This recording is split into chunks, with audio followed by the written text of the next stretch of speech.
Yo, what's up? I just want to explain this right quick for some of you conservative brothers out here, man. I try to explain this to old dude that I called on a video. I try to explain this to him, and he had like he didn't know what I was saying. I was saying how a lot of these conservatives, white conservatives, even some Asians, but for the most part, white conservatives, they're low key throwing black men under the bus with this anti-Asian hate. I seen the straight shooter on one of King Sigma's videos, the live stream he did, and he was just spitting fire on the straight shooter. I seen his comments, but that inspired me to make this video. Is that these same guys that some brothers are trying to link up with are throwing them under the bus. A lot of these right wing dudes, and I'm not saying not to be a conservative because I wanted to say that most SYSBM guys, thinking black men, traveling bro guys, a lot of you guys are either conservative or independent. And I'm not saying don't be conservative or anything or not vote conservative. I'm saying don't align yourself with certain people. Don't go out here thinking that, you invited to the cookout with these dude bros out here just because you're a conservative. Because like a lot of them guys hate your guts. They just want to use you for numbers, just like the guys on the left, the people on the left, these Democrats. Many of you SYSBM bros would say Democrats. They're no different. It's two sides of the same coin. And I try to argue. I mean, excuse me. Some dude try to argue with me about this, talking about that I'm wrong, that they're not the same, but in reality, they are the same.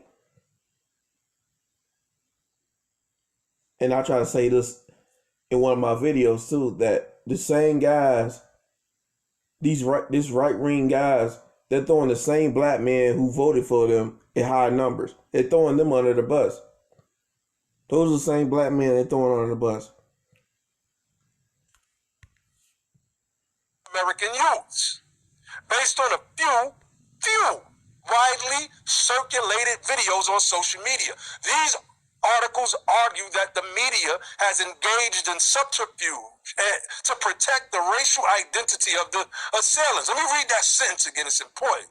He breaks that down later on in the article. These articles argue that the media has engaged in subterfuge to protect the racial identity of the assailants. It is simply a fact that the demographic disproportionately most likely to commit hate crimes is African Americans, quote unquote, as Andrew Sullivan put it. So here is the tweet from Andrew Sullivan. This is white supremacy at work, family. He says it is simply, first, he's retweeting someone named Ken Kirsch, who's probably a nobody, I don't know, but it looks like Sully Dish, they were responding to his tweet. Yes, to show that black people commit hate crimes, not white people. And then a bunch of quote-unquote we don't knows. Good to see Fox picking it up. So, naturally, if they're running with Fox News, that's why I tell the black conservatives, man, the so-called black conservatives, this is why I tell these people, y'all are crazy running with Fox News and Tucker Carlson and these clear white supremacists who at the very core hate your guts. But let's read what this guy says. It is simply a fact that the demographic disproportionately most likely to commit hate crimes is African American. I linked to the source. I cited white offenders as well. Wow. Sprinkle some white folk up in there because black people are more likely to commit hate crimes, huh? Okay. As the author of this article, this just isn't true. One recent study has provided the justification for the claim that non-whites were the majority of perpetrators of Asian American hate crimes. The study was published in the American Journal of Criminal Justice in January, and it was based on data from 92 to 2014.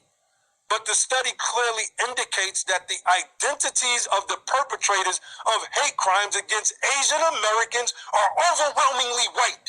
74.6% of these crimes are committed by white assailants. Importantly, I gotta go back up real quick. It is simply a fact that the demographic disproportionately most likely to commit hate crimes is African Americans. So if there are hate crimes being committed against Asians, usually by white folk, let's blame the black people. Let's just blame the black people. That's what they do. They've been doing it. It says 74.6% of these crimes are committed by white assailants. Importantly, according to the methodology in the study, there is a 20-fold difference in the cases of hate crimes reported against African Americans, 5,463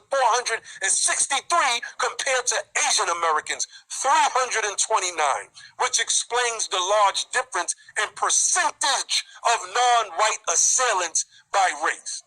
It's true that the data does not cover the current spate of attacks, but it seems unlikely that a drastic change in the profile of the perpetrators, of Asian American violence would occur without some significant external impetus.